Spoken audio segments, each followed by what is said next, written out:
What's up YouTube, Headshot87. Today we are going to be looking at two redesigned pistols, one from Smith & Wesson, one from Walther.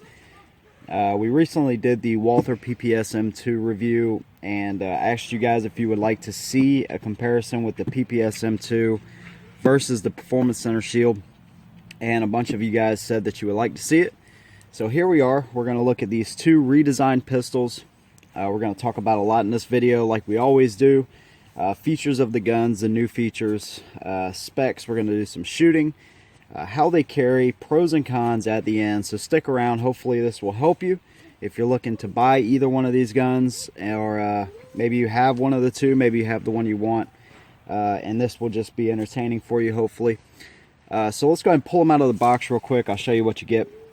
The first obvious difference, the Performance Center Shield is going to come in a cardboard box. Not a huge deal, but you're going to get the gun, paperwork, 2 magazines, and all that good stuff. I'll move that one to the side. You're going to get a 7-round magazine, flush fit, and the 8-round extended magazine. Alright, so just like the regular Shield, that's what you get with that one. The Walther, you will have a hard case, which is kind of cool. Foam padding, paperwork, lock, all that stuff. 2 magazines. You're going to have a 6-round magazine, flush fit, and the 7-round extended magazine. Alright. So out of the box, pretty basic stuff.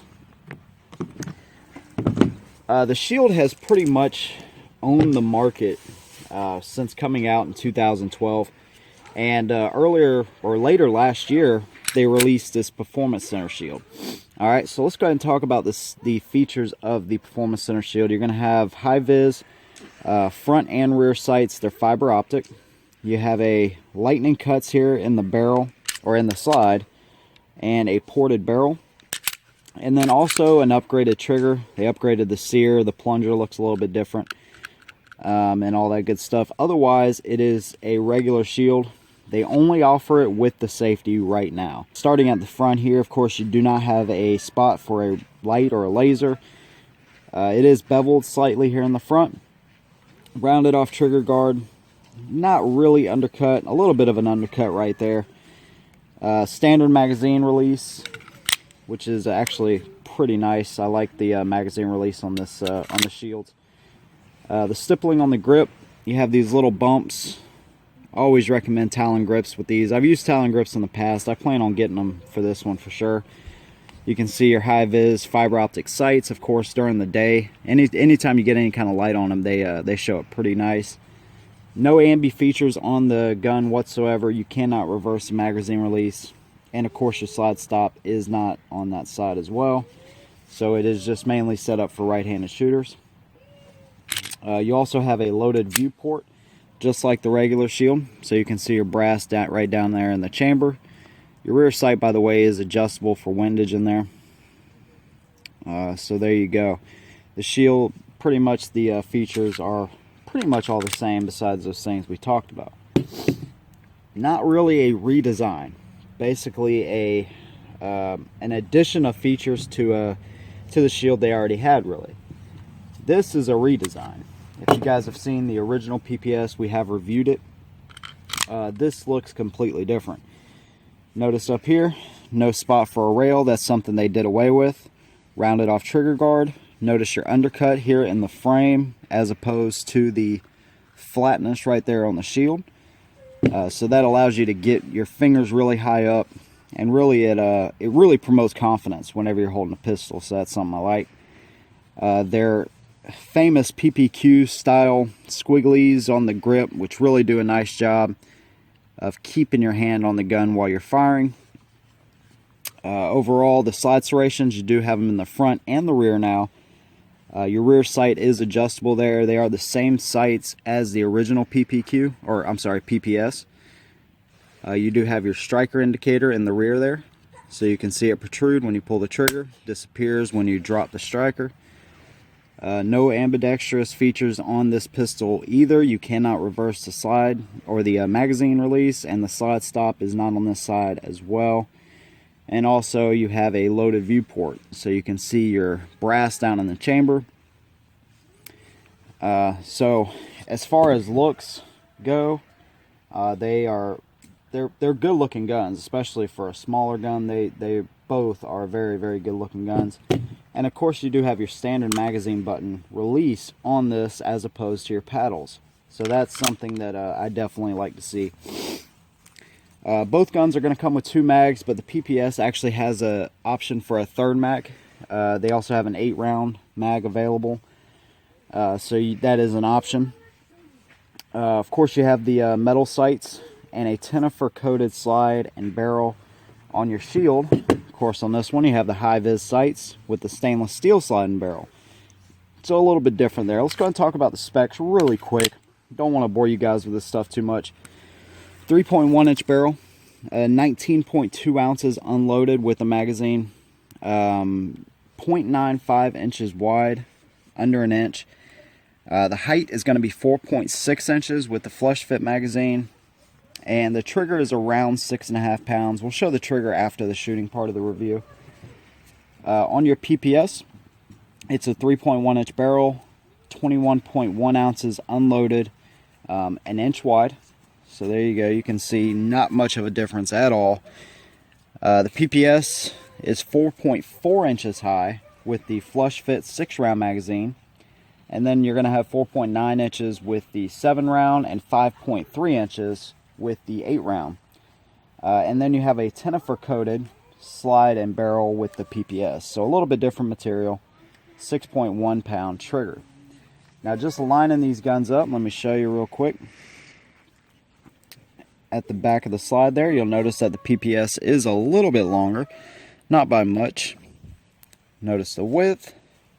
And then if we set them down, notice keep in mind, the PPS actually has a 6-round magazine in its flush base setup, and the shield has a 7-round.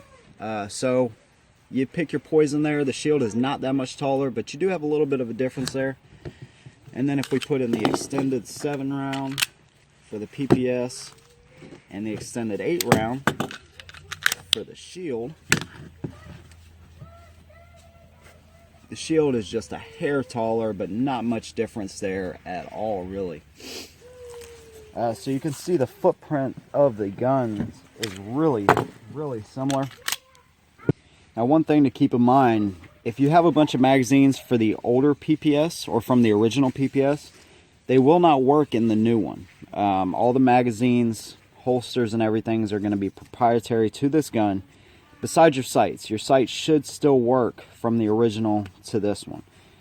So that's kind of a bummer. Your old magazines won't work, but they of course are redesigned, new base plates and all that. So it's just what you get. On the shield, all your holsters, magazines, and everything will work from the original. So that is a plus. One thing I did not mention with the PPS is you can also get the law enforcement edition of this, which will come with all 3 magazines, and it'll come with the phosphoric sights that glow in the dark at night and things. So that is an option for this gun. This one right now is in 9mm. 40 caliber will be coming in the spring is what they're saying. And of course the shield, you can still get it in 9mm and 40 as well. Alright, so just looking at some of the other features of the gun. Your slide stop right here, normal position. Just looking at them side by side. As far as the controls, here's your takedown notches, just like a Glock on the PPS, just like the original. This is your takedown latch on the shield, slide stop, and the safety. Right now, the Performance Center shield only comes with the safety, so that's just something that you'll have to deal with on that one. Neither one of the magazine buttons are reversible. I don't understand why they would not do that. It doesn't seem like it would take much to be able to reverse that. It's something they opted not to do. Let me go ahead and show you a breakdown of both pistols, then we'll get to the shooting here. Of course, make sure it's clear. Pull your trigger, pull the slide back on the PPS. It's going to come apart like that. The shield, drop the magazine, make sure it's clear, lock it to the rear, rotate your lever down, pull the trigger.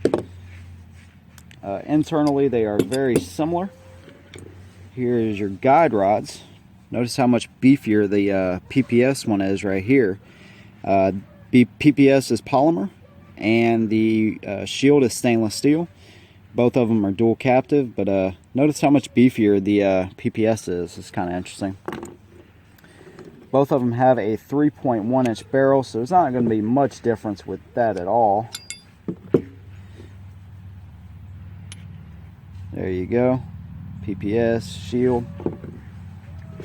Looking at the inside of the slides, you will notice this is the PPS slide. Notice how flat the actual striker block there is, as opposed to the roundness of the shield. That's one of the Performance Center upgrades, supposed to give it a nicer feel as far as the trigger.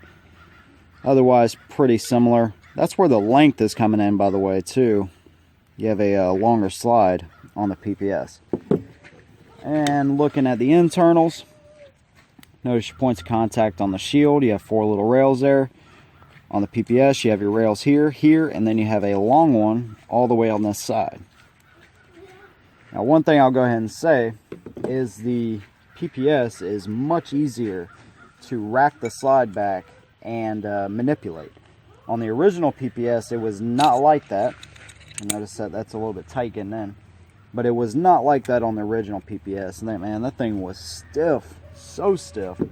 On this one, they've redesigned it a little bit, and it is much easier to do. Of course, we are going to talk about these ports and the differences with each gun and see if they make sense. See if they make sense to go out and buy these, or just keep what you have. All right, so putting these back together, lock the slide to the rear, and both of them are pretty much the same. All right, so let's get to some shooting. Hopefully you guys enjoy this, and we will see you guys in a minute.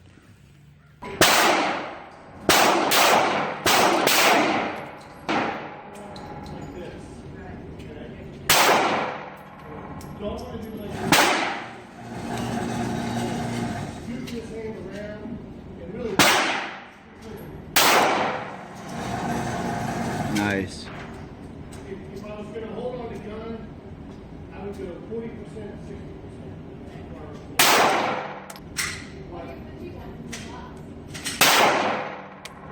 It's out easily.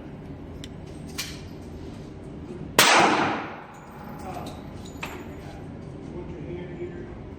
I kind of let these thumbs kind of ride in that groove like that and kind of lock in there. You can finger outside the trigger guard though.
Shield right there, a little bit more spread out it seems, and then there's the PPS. Not going for exactly precision accuracy, just what the guns can do in their normal state.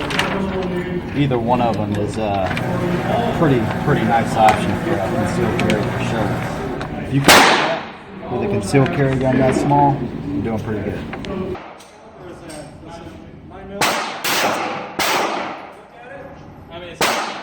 What's that? It's a rental, yeah, sure. Cool.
Biggest gripe about this range.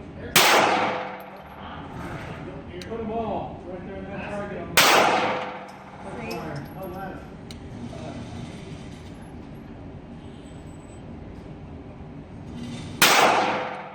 Describe it. It just very lightweight. Yeah, it just goes a little bit lighter.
Alright, so hopefully you guys enjoyed that. As you can see, both guns are very good shooters for what they are. Let me show you some of these targets here real quick. And of course, we were just going for practical accuracy, not trying to blow the bullseyes out of these things, but missed a headshot with the PPS M2, a little bit high, not too bad.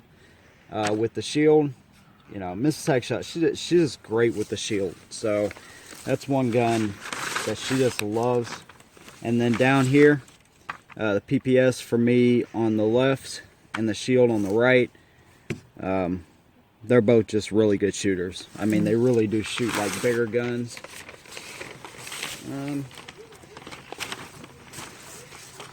And then missed a headshot with the shield right there. Pretty nice group right there for sure. And then with the PPS right in there, going for the 8, so not too bad at all. We also did some headshots and things like that. We didn't do our normal headshot test, but just did some headshots to see how we could connect. I did notice, I will show you that, by the way. I did notice with the shield I was hitting low, so I was hitting more in the neck area.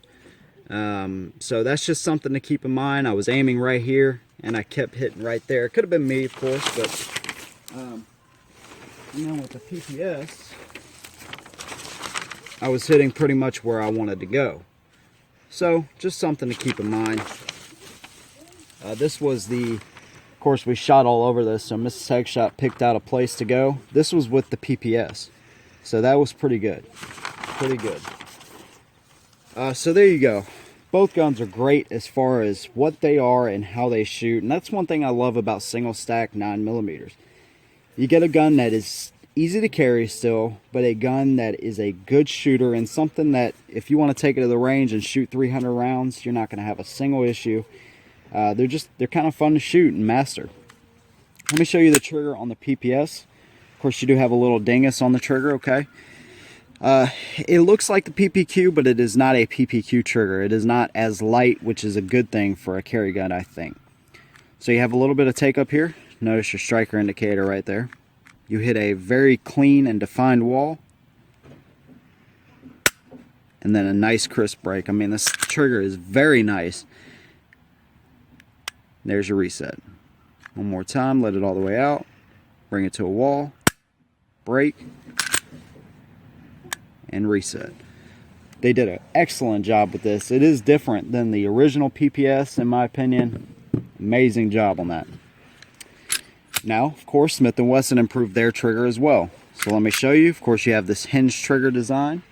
All right, notice you have a hinge trigger design here. So if you pull from the top, obviously you're not going to get any bang. You got to pull it from where it needs to be. So it sort of flattens out as you pull it. Hit a wall. Nice crisp break again. And then their reset, it used to have this kind of ghost reset. Now, very defined reset. Let me show you one more time. All the way out, hit a wall, break, and reset. Both guns have a very nice trigger. I will tell you which one I like the best at the end. So, we showed you everything these guns come with, the new features. We talked about shooting, and now we're going to talk about pros and cons. And of course, this is just my opinion. I would love to know what y'all's opinion down below. Who did the best job as far as their redesign? So starting with the shield, pros. The price is still around 400 bucks. So 400 to 425 bucks. Still a great value. 2 magazines, lifetime warranty through Smith. Just an excellent value. If you're somebody that does not like to mess with the trigger on your carry guns and you want to keep it stock, this is going to be a great option because the trigger is really better. So really nice there. The high-vis sights are excellent. They pick up really great during the daytime. Your aftermarket support, of course, is going to be just as good with the regular shield because all your accessories will fit the regular shield. Reliable. Just a great gun, easy gun to carry and shoot. Speaking of carrying, I carry it in the holster. I love these guys. The information will be down below if you want to check them out. They make an excellent holster, and that's how I carry it right there. So very comfortable to carry and shoot. Great value. Cons on the M&P. I had the sight fall out of me on the first 100, 200 rounds or so. It fell out. I had to order another one. Smith & Wesson got me one out, so that wasn't a big deal at all. The ports in the barrel, they do lead to a little less muzzle rise. Nothing extreme at all. And you'll notice that all the oil actually dries up after you shoot. I can live without them. It kind of looks cool, but you do have a little less muzzle rise with the ported barrel. So take that for what it's worth. It is not a bad feature, but it doesn't make a huge difference. And if you're somebody that has some limited strength in your hands for whatever reason, this gun is going to be a lot harder for you to rack compared to the PPS. It's just a stiff little gun. Put the magazine in, you can see the bottom of the magazine. It's an unrefined jewel, in my opinion. I mean, it's the best unrefined gun out there. I keep saying it, I believe it. These guns are fantastic if you can deal with the little quirks. The slide seems to stick a little bit, but that's just nitpicking it, because it really is a great gun. Grip texture is not the best, like I said, Talon grips or something like that to get a better purchase on it when you're firing extended range visits. Just for concealed carry, it doesn't make that big of a difference. And no ambi controls, so if you're a left-handed shooter, that may or may not be an issue. Alright, so there you go with the pros and cons of the Shield. Alright, now let's talk about the PPS, the pros of the PPS. The changes they made on this gun, which is really a redesign in my opinion, are excellent. The trigger is excellent. The stippling on the grip, these little squigglies, are excellent. Magazine button is very positive. They moved it where most of us American shooters are used to. They just did a really nice job. Front serrations, if you like to do press checks or whatever, they just did a really great job on this pistol. And this thing is a heck of a shooter. If you want to watch our initial review of this thing, it's just a great shooter, a great value. These things are around the $400 range as well. And one thing for the original PPS that kind of killed it was the fact that they were over $500 for so long. So I think Walther, being one of I think the first original single stack 9mm polymer gun on the market, I think they said, hey, we're going to come out of the gate and we're going to try to take a piece of the market back with the new PPS. It really feels like a mini PPQ. It really does. And it shoots just as good. Everything makes sense that they did. The grip feels great. It shoots like a big gun. Both of these guns really do. This one shoots a little bit better though, and I think the learning curve for the PPS M2 is going to be easier than that of the Shield. The Shield takes a little bit of work to get used to, and that's just what it is. As far as recoil between the two, I definitely say the PPS has a little bit better recoil as far as felt recoil. It just handles a little bit better, but keep in mind it is a little bit heavier. So that will suck up a little bit of that recoil. Other than that, thing is great. Now, cons on the PPS M2, the mags are proprietary. So if you were looking at getting one of these things and you have a buttload of magazines, unfortunately, they're not going to fit. They're not going to work. So that kind of sucks. We don't know how the aftermarket support's going to be. So this thing could do amazing in aftermarket support, sights, everything, all this kind of stuff come out. Or maybe not. You know, with the original, aftermarket support wasn't amazing, so it's just something we'll have to kind of see. And no ambi controls either. So, you know, I don't know why they opted to leave the left-handers out on that one. Doesn't seem like it would take much engineering to be able to switch this around or include one like they did with the PPQ, but, you know, I'm not an engineer, so how could I say? But, man, what a great gun. So now you guys are going to ask me which one I like the best. Oh, PPS carrying wise. My man's holster is working on one to get for the PPS M2. But for now, I've just been carrying it in my SIG P320 hidden hybrid holster. Fits just fine. Covers the trigger guard. So it works good. So that's what I've been carrying in. Alright, so now you guys are going to ask me, which one do I like the best? Which one would I go for if you don't have either one? I have never done this with all of the single stacks that we have done. I have never went against the Shield, except for now. The PPS M2, to me, by far, is a better shooter.